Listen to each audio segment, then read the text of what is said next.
Write in the comments which country you're watching from and which sultan fascinates you the most. If you're interested in the hidden stories of the Ottoman Empire, subscribe to the channel. In the heart of a dying empire, one man ruled for 33 years from a gilded cage of his own making. He trusted no one, not his ministers, not his guards, not even his own shadow. He built railways with one hand and a vast network of spies with the other. They called him the Great Khan, the shadow of God on earth. The West called him the Red Sultan. This is the story of Abdulhamid II, a ruler haunted by ghosts of the past and paralyzed by fear of the future, the last absolute monarch of the Ottoman Empire. In the gilded cage of the Topkapi Palace, princes were born to be either masters or ghosts. For most of his early life, Abdulhamid was a ghost. He was not the brilliant heir apparent, nor the favored son. That was his elder half-brother, Murad, a man of arts and European sensibilities. Abdulhamid was the quiet one, the observer, a shadow moving through opulent halls defined by the tragic memory of his mother, who had succumbed to tuberculosis when he was just a child. This early loss carved a hollowness in him, a space he would later fill with suspicion. While other princes practiced statecraft or indulged in poetry, Abdulhamid found solace in the tangible, the controllable. He became an accomplished carpenter, his hands shaping wood with a precision and focus he could not find in the treacherous currents of court politics. He was methodical, even in his finances, shrewdly investing his allowance and becoming a man of independent wealth, a rarity for an Ottoman prince, and a sign of a mind that planned for every contingency. He saw the world outside the palace walls, accompanying his uncle, Sultan Abdülaziz, on a grand tour of Europe. In Paris, London, and Vienna, he did not see grand allies. He saw powerful industrial predators whose polite diplomacy masked a ravenous appetite for Ottoman lands. He saw their technology, their organization, their strength, and he understood that the empire was dangerously, perhaps fatally, behind.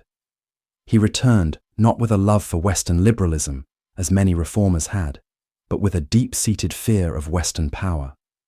He watched his uncle's reign descend into profligacy and debt, fueling the anger of a new generation of thinkers called the Young Ottomans. He saw the rot, the weakness, the approaching storm. He was the forgotten prince, but he was not idle. In his quiet workshop and his private studies, he was dissecting the anatomy of a dying empire, waiting for the inevitable moment when its fate would fall into his steady, patient hands. The year 1876 was a vortex that consumed the soul of the Ottoman dynasty. It began with the deposition of Abdulhamid's uncle, Sultan Abdülaziz. The reformers, led by the formidable Midhat Pasha, had lost patience with his autocratic rule and ruinous spending. In a swift, bloodless coup, they surrounded the palace with troops and naval ships, forcing the Sultan from his throne. For Abdulhamid, watching from the wings, this was the first lesson in the brutal reality of power. It was not given by God, but taken by men with guns. The lesson became infinitely darker just 4 days later. Abdülaziz was found dead, his wrists slashed with a pair of scissors. The official verdict was suicide, but no one in the palace believed it. The whispers were of murder, a regicide that stained the very foundations of the state.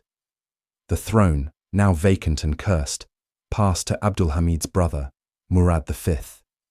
He was the hope of the liberals, a cultured, sensitive man who promised reform.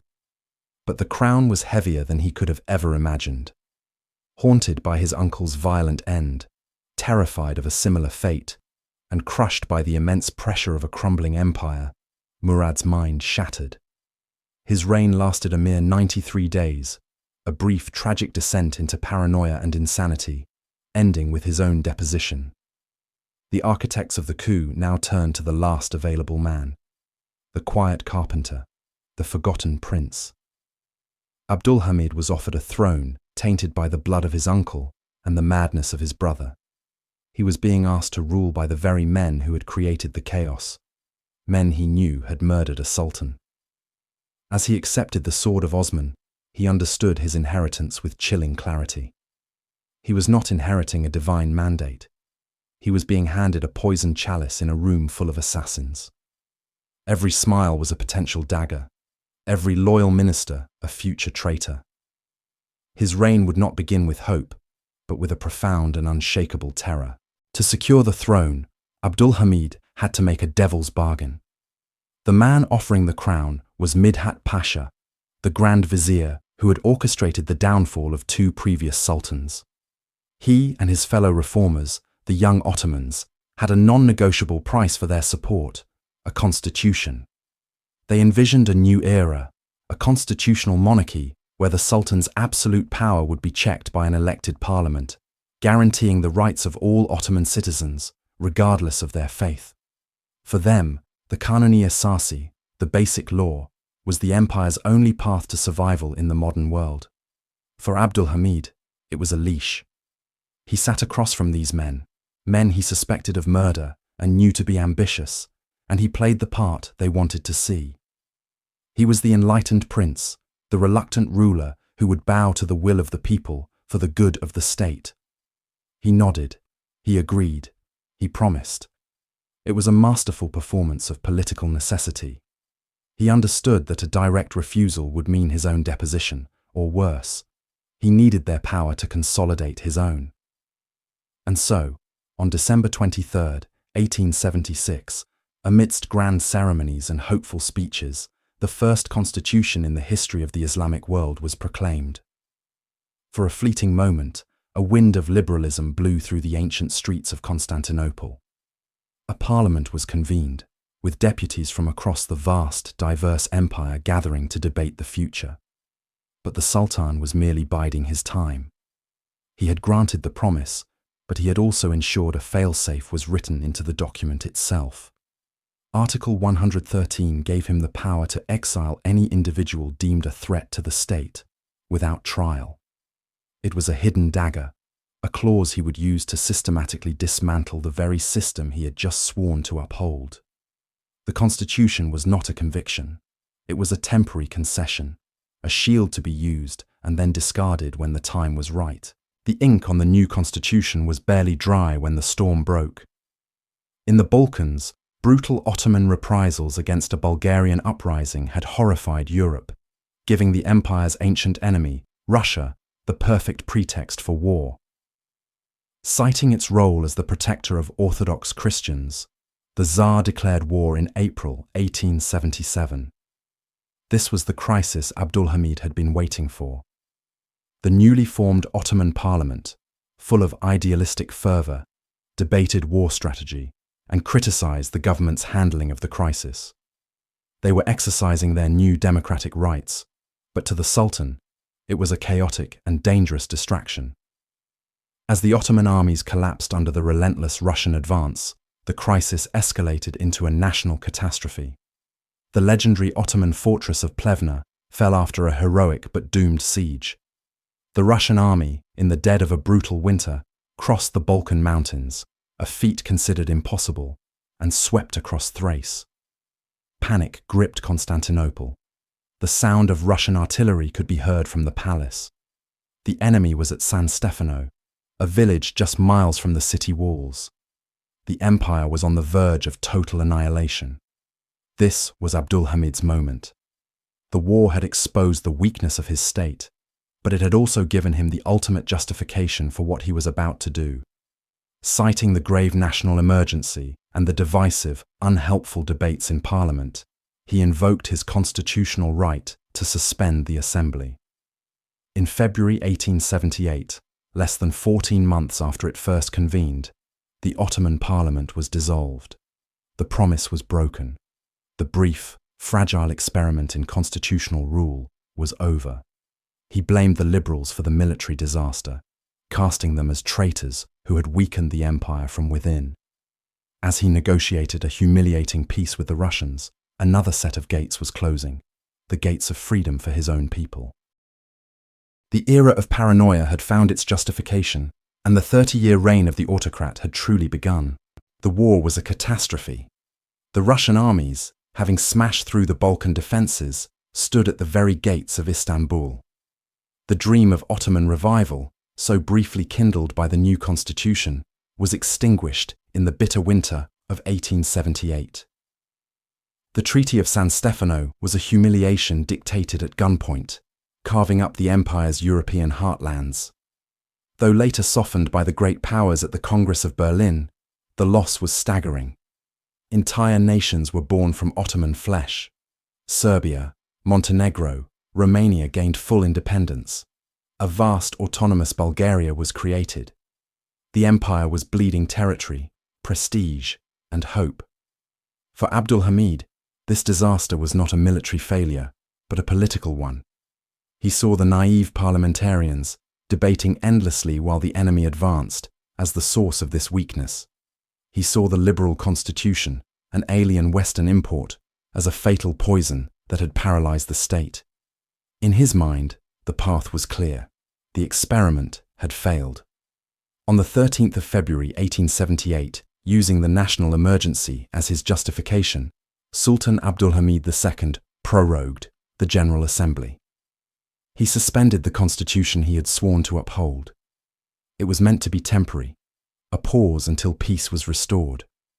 It would last for 30 years. The doors of the parliament were locked. The leading liberal statesmen, like the grand architect of the constitution Midhat Pasha, were exiled, their voices silenced.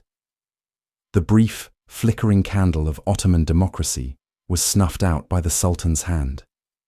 A new era was beginning, an era not of debate, but of decree, not of freedom, but of fear.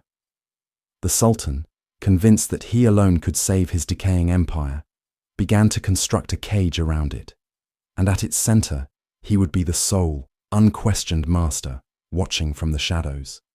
The age of absolutism had returned.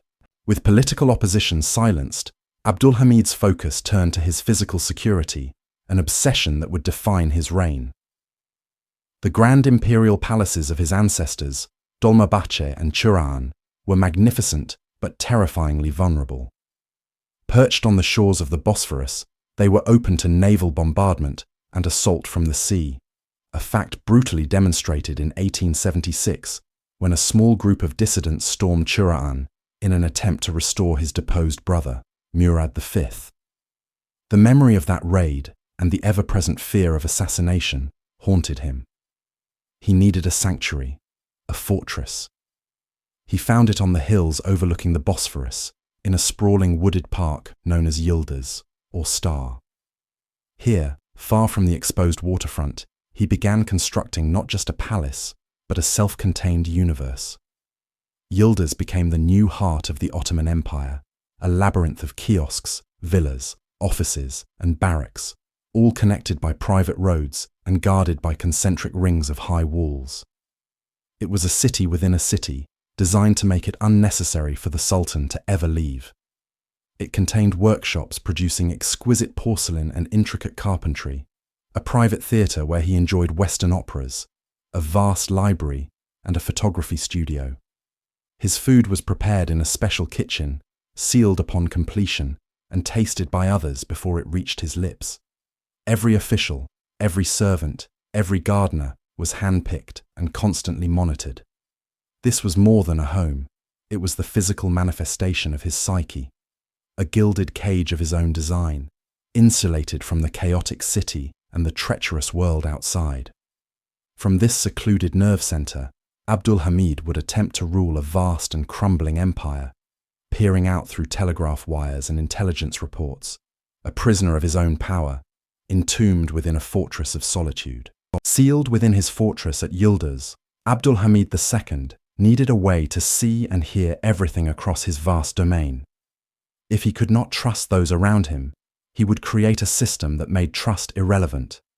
Thus was born the most pervasive and feared instrument of his reign, the Hafiye Teshkilata, his secret police, and the infamous system of the Journal.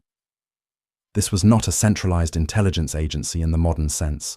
It was a sprawling, amorphous network of spies and informants that permeated every layer of Ottoman society. The Sultan actively encouraged denunciations, inviting anyone, from the highest-ranking pasha to the humblest shopkeeper, to write a report, a journal, and send it directly to the palace. And they did, by the thousands. Every day, sacks of these secret letters arrived at Yildiz. They contained palace gossip, military secrets, whispers of sedition from a coffee house, or simply malicious lies aimed at settling a personal score. A culture of profound suspicion descended upon the empire. Ministers spied on their colleagues. Bureaucrats spied on their subordinates. Neighbors informed on neighbors. No conversation felt private. No wall felt thick enough. The fear of an anonymous report reaching the Sultan's desk was enough to stifle all dissent and even casual criticism. Abdulhamid would spend hours each night, alone in his study, poring over these reports. With his red pen, he would annotate them, cross-reference names, and search for patterns of conspiracy. These slivers of information, often tainted by ambition and paranoia, became his primary window onto the world. He trusted the words of an unknown informant in Damascus more than the official reports from his own Grand Vizier in Istanbul. The system was a feedback loop. The more he read, the more his paranoia was validated, and the more he relied on his 1,000 unseen eyes, ruling an empire of ghosts and shadows from his silent room. While his internal policy was one of lockdown and control, Abdulhamid's foreign policy was a shrewd and ambitious gambit. Faced with the relentless encroachment of European powers and the loss of his Christian Balkan territories, the Sultan needed a new source of legitimacy and a new weapon. He found it in a title that his ancestors had held but rarely emphasized: Caliph, the spiritual leader of the world's Sunni Muslims. Abdulhamid transformed the caliphate from a historical relic into a potent political tool. This was the birth of his pan-Islamist policy. If the Ottoman Empire was too weak to challenge the West militarily as a state, it could challenge them ideologically as the heart of a global Islamic community. He presented himself not merely as a Turkish sultan, but as the protector of all Muslims, from British-ruled India to French-controlled North Africa. Emissaries, scholars, and secret agents were dispatched from Yildiz Palace across the Muslim world, carrying his message of unity and resistance against colonial domination. They built mosques, opened schools, and distributed literature that stressed loyalty to the Caliph in Istanbul. The grandest symbol of this policy was the Hejaz Railway. Pitched as a pious project to ease the journey for pilgrims to the holy cities of Mecca and Medina, it was financed by donations from Muslims across the globe. But its purpose was also deeply strategic. It would allow the Sultan to rapidly deploy troops into the Arabian Peninsula, solidifying his control and projecting power deep into a region coveted by the British. For the great powers, this was a deeply unsettling development. The sick man of Europe was suddenly speaking with the voice of hundreds of millions of their own colonial subjects. It was a masterful gambit by the paranoid Sultan, a way to wield immense influence from behind his palace walls, reminding the world that even in its decline, the Ottoman Empire still possessed a spiritual power that could shake the foundations of global empires. The year is 1878. The cannons of the Russo-Turkish War have fallen silent, but the air in Istanbul is thick with the metallic taste of defeat. Sultan Abdulhamid II, a man barely 2 years on the throne, places his faith not in his battered armies, but in the polished words of European diplomats. He looks to Great Britain, to Prime Minister Disraeli, to be his champion against the rapacious Russian bear at the upcoming Congress of Berlin. He believes in the balance of power, in the civilized agreements of kings and statesmen. It is a belief he will soon come to bitterly regret. The Congress, presided over by the iron-willed Otto von Bismarck, was not a negotiation. It was a dissection.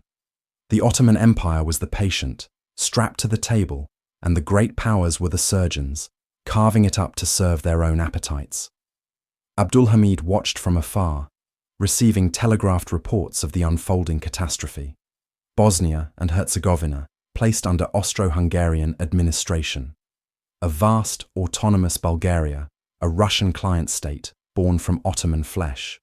Serbia, Montenegro, and Romania, granted full independence, their borders expanded at his expense. And the ultimate betrayal, Cyprus, the jewel of the Eastern Mediterranean, handed to the British in exchange for a hollow promise of protection. Each dispatch was a fresh wound. The Sultan, isolated in his palace, learned the defining lesson of his reign in that gilded Berlin chamber. He learned that European promises were ink on water. He learned that Christian powers would always unite against a Muslim one. He learned that to survive, he could trust no one. The paranoia that had been a seed within him now found fertile ground, watered by the ink of the Treaty of Berlin. The world was not a congress of equals. It was a colosseum of predators, and he was the wounded lion. From this moment on, he would rule accordingly. To the outside world, the clang of hammers and the shriek of steam whistles signaled progress. Abdulhamid II was a modernizer, a builder. His grandest projects were monuments of steel. The Hejaz Railway, stretching from Damascus toward the holy city of Medina, and the ambitious Berlin-Baghdad line, a German-backed venture to rival Britain's Suez Canal. These were presented as triumphs of Islamic unity and economic development. The Hejaz line, funded by donations from Muslims across the globe, was a symbol of the caliph's reach, promising to ease the sacred pilgrimage. But beneath the rhetoric of progress lay a colder, more calculated purpose. For Abdulhamid, these railways were not arteries of commerce, they were instruments of absolute control. Every kilometre of track laid was another tightening of his grip. A rebellion that once took weeks to reach could now be crushed in days, as train cars filled with loyal troops thundered across the Anatolian plains and Arabian deserts. Parallel to the rails ran another, more insidious tool of power, the telegraph wire. This network was the central nervous system of his police state. From his secluded study in Yildiz Palace, the Sultan could receive intelligence almost instantaneously from the farthest corners of his empire. His legions of spies, informers, and agents, the eyes and ears of the regime, reported on dissident poets in Beirut, restless tribal chiefs in Yemen, and suspected plotters within his own government in Istanbul. This was the great paradox of his reign. A ruler deeply suspicious of Western ideas like liberalism and constitutionalism, who eagerly wielded Western technology to enforce his medieval autocracy. The railways were his iron fist, the telegraph his whispering web. He was building a modern cage, one steel rail and copper wire at a time, ensuring that while his empire might shrink, his power within it would be absolute. In the lexicon of tyranny, few names are as stained as Abdulhamid's. In the West, they did not call him the Great or the Builder. They called him the Red Sultan. This name was not forged in the heat of conventional battle, but in the cold-blooded massacres that swept through the empire's eastern provinces between 1894 and 1896. The victims were his own subjects, the Ottoman Armenians. For Abdulhamid, the Armenian push for reforms and autonomy was a terrifying echo of the Balkan nightmare. He saw another limb of his empire threatening to sever itself, another Christian minority looking to European powers for salvation. His paranoia, honed by decades of betrayals and territorial losses, demanded a preemptive, brutal response. He would not allow another Bulgaria to be born in Anatolia. His chosen instrument was the Hamidiye, irregular cavalry regiments largely composed of Kurdish tribesmen, whom he armed and unleashed. What followed was not a suppression, it was a slaughter. Organized mobs, often with the complicity of local Ottoman officials, descended upon Armenian towns and villages. The official narrative was the quelling of a rebellion, but the reality was a wave of pogroms. Men were killed, churches were desecrated, and communities that had existed for centuries were shattered. The death toll is still debated by historians, but estimates range from the tens of thousands to as high as 300,000. News of the atrocities horrified the world, cementing Abdulhamid's image as a bloodthirsty despot. For him, however, it was a grim necessity. He believed he was performing brutal surgery to save the life of his empire, cutting out a perceived cancer before it could spread. But in doing so, he left a permanent, blood-red stain upon his legacy, a ghastly testament to how a sultan's fear, when weaponized, could become a nation's catastrophe. For a man who lived his life as a prisoner of his own fear, the ultimate validation was about to arrive, delivered in a handsome carriage packed with over 100 kilograms of explosives. The date was July 21st, 1905. The place, outside the Yıldız Hamidiye Mosque, just beyond the walls of the Sultan's palace fortress. Every Friday, Abdulhamid made the short, ceremonial journey for public prayers, one of the few times he left his sanctuary. For the Armenian Revolutionary Federation, this predictable ritual was the perfect opportunity. Years of planning had culminated in this moment. The plot was precise, timed to the second. The bomb, concealed within a custom-built Viennese carriage, was set on a timer. The conspirators knew the Sultan's procession typically took 1 minute and 42 seconds to reach the mosque entrance from the moment he emerged. The bomb was set to detonate at exactly that interval. That Friday, the Sultan emerged as expected. The procession began. The timer in the carriage was ticking. But then, fate, or perhaps divine providence, intervened.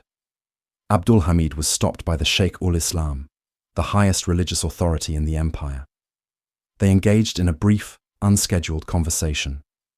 This delay, lasting only a minute, was the difference between life and death. As the Sultan's carriage finally began to move again, the world erupted.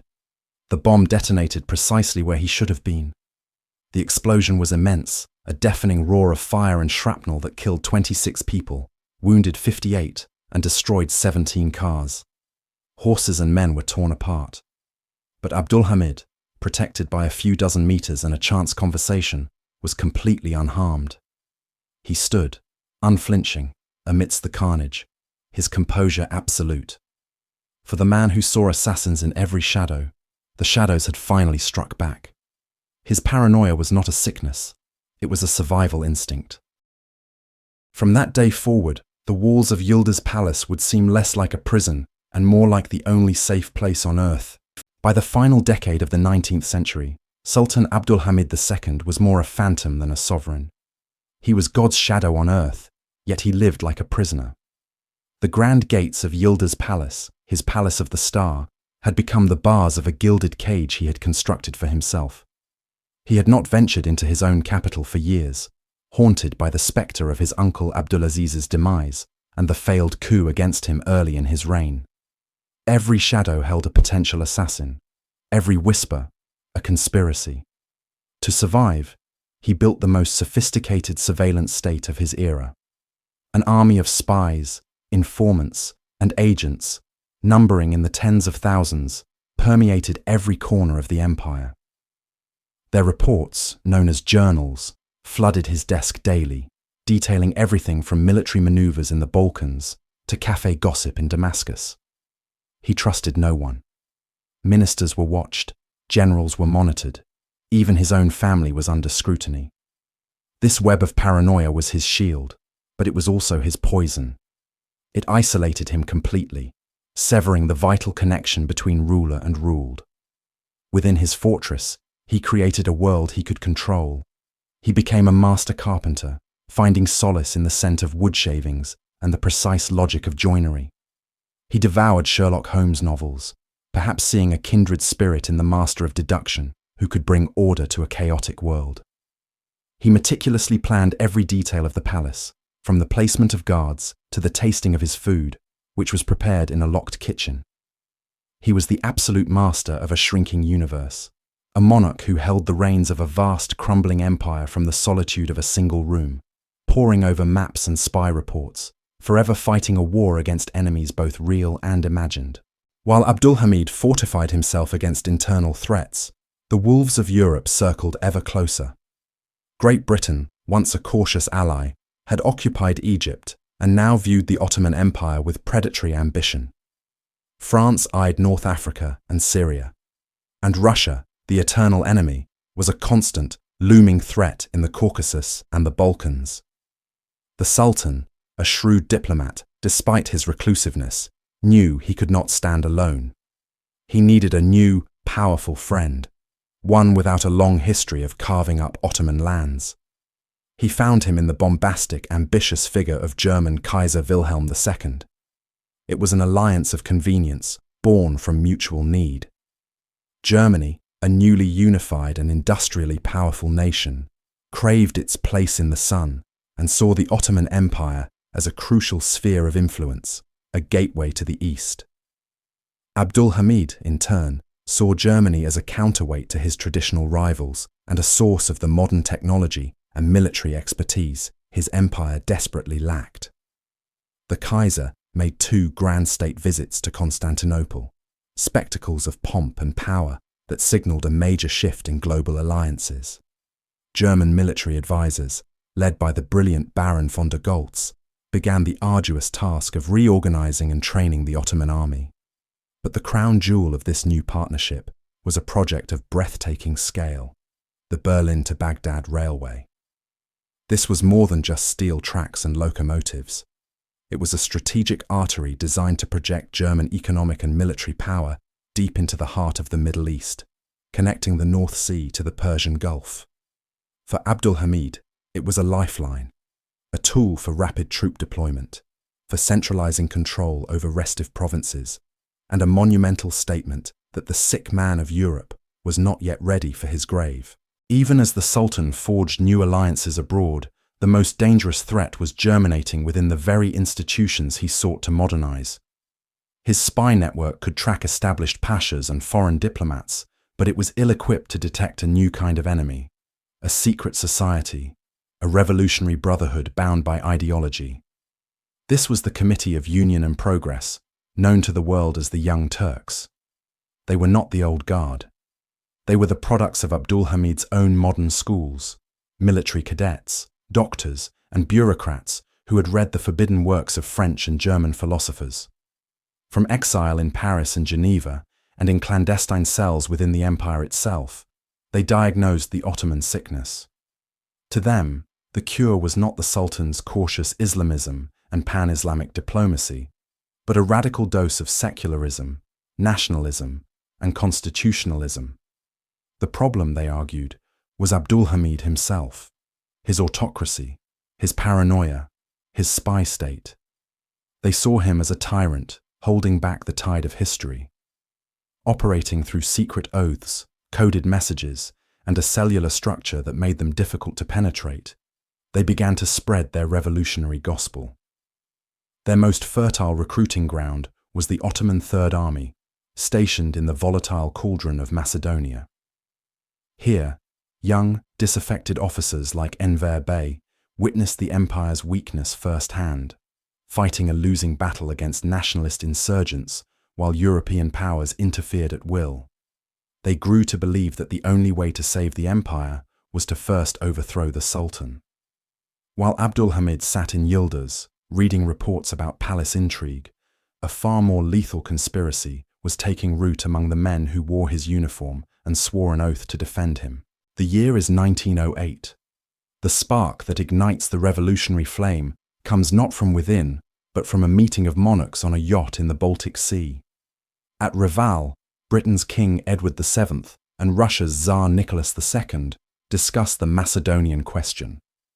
To the paranoid ears of the young Turk officers in the Committee of Union and Progress, this sounds like a prelude to the final dismemberment of their homeland. They decide they must act now, or forever lose the chance. The rebellion begins not with a grand battle, but with defiance. Major Ahmed Niazi, a respected officer, takes to the hills of Macedonia with 200 soldiers and a declaration of revolt. Soon after, the charismatic and ambitious Enver Bey follows suit. They are not calling for a new sultan. They are demanding the restoration of the constitution that Abdulhamid had suspended 3 decades earlier. The news spreads via telegraph. The very technology the sultan had used to control his empire now turned against him. The rebellion gains unstoppable momentum. Entire army units defect to the revolutionary cause. Local Muslims, Christians, and Jews, tired of the chaos and the Sultan's spies, cheer the rebels as liberators. Abdulhamid, sealed within Yildiz Palace, is stunned. His vaunted intelligence network has failed him. He dispatches a force of his most loyal Anatolian troops to crush the uprising, but it is too late. The soldiers, upon arriving in Macedonia, are won over by the revolutionaries and join them. The Sultan is left with no military options. Then comes the final, unthinkable blow. A telegram arrives from the Committee of Union and Progress. It is not a plea, but an ultimatum. Restore the Constitution of 1876 immediately, or the Third Army will march on Constantinople and depose him. The man who ruled for 33 years through absolute control, who trusted no one, was now utterly alone, his fate resting in the hands of the very army he had nurtured. The restored Constitution of 1908 was a fragile dawn. In the shadows of Istanbul, resentment festered. The old certainties of faith and sultanic authority, which Abdulhamid had so carefully cultivated for 3 decades, felt betrayed by the new secular, Western-oriented parliament. In the spring of 1909, this resentment boiled over. The catalyst was a mutiny, but its soul was a counter-revolution. On the 13th of April, or the 31st of March by the old Rumi calendar, soldiers from the Istanbul garrison, joined by religious students known as softas, poured into the streets. Their cry was not for liberty, but for Sharia. They stormed the parliament building, murdered the Minister of Justice, and lynched officers perceived as loyal to the Committee of Union and Progress, the Young Turks. Liberal newspaper offices were ransacked and burned. For several terrifying days, the capital belonged to the reactionaries. The Young Turk government collapsed, its leaders fleeing for their lives, and all eyes turned to Yıldız Palace. Was this Abdulhamid's final masterful gambit? Had the old spider, seemingly rendered harmless, spun one last web to reclaim his absolute power? He publicly disavowed the violence, yet he granted the mutineers' demands, appointing a new government sympathetic to their cause. The move was either a shrewd act of self-preservation or the tacit approval of a master plotter. In the revolutionary hotbed of Thessaloniki, the Young Turks saw it as the latter. They would not allow their revolution to be strangled in its cradle. An action army, the Haraket Ordusu, was hastily assembled. Led by Mahmud Şevket Pasha, and with a young officer named Mustafa Kemal on its staff, this force began its march on the capital. The fate of the empire would be decided not in the halls of parliament, but by force of arms. The arrival of the action army at the gates of Istanbul was the death knell for the old order. After brief but fierce fighting in the streets and at the city's barracks, the forces of the constitution crushed the mutiny. The Young Turks were back in control, and their mood was not one of reconciliation. They were convinced that Sultan Abdülhamid II was the secret hand behind the uprising, the ghost in the machine who had tried to turn back the clock. His fate was sealed. On the 27th of April, 1909, the restored National Assembly passed a resolution for his deposition. A small delegation was dispatched to Yıldız Palace to deliver the verdict. The composition of this group was a deliberate, calculated statement.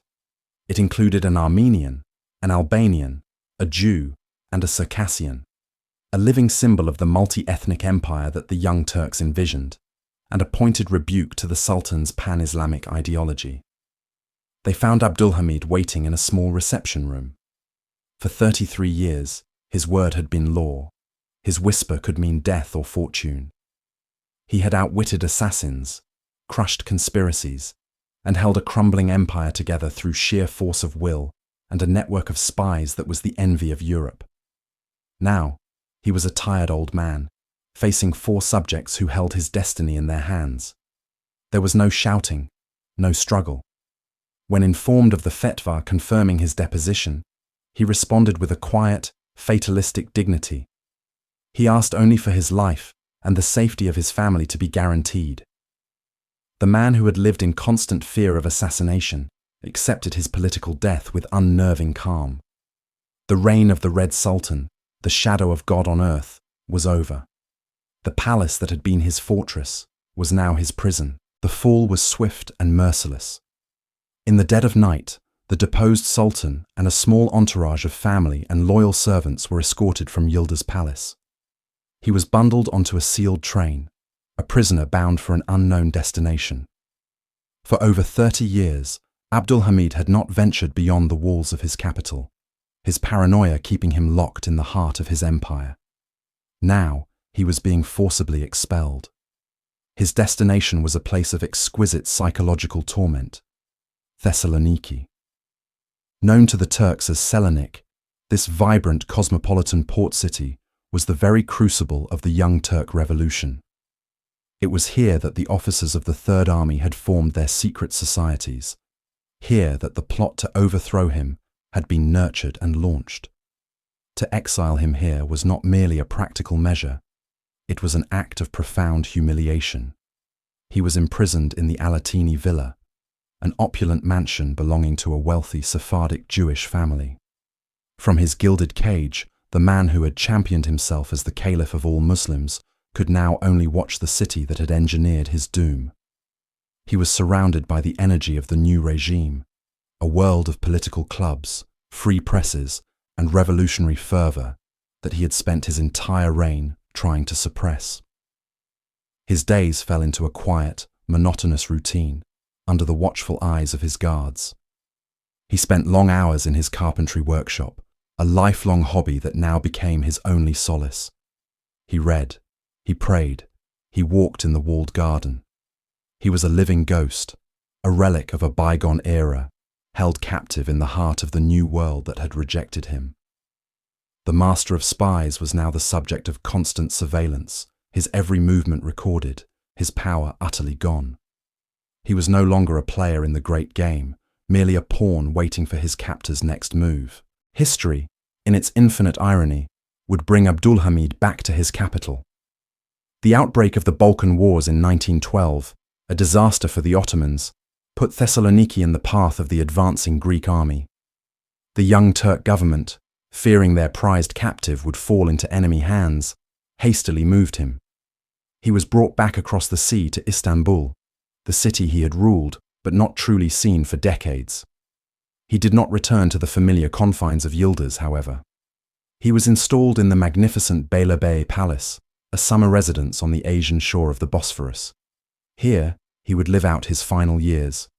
He was a prisoner still, but now he had a front-row seat to the final, agonizing collapse of the empire he had fought so hard to preserve.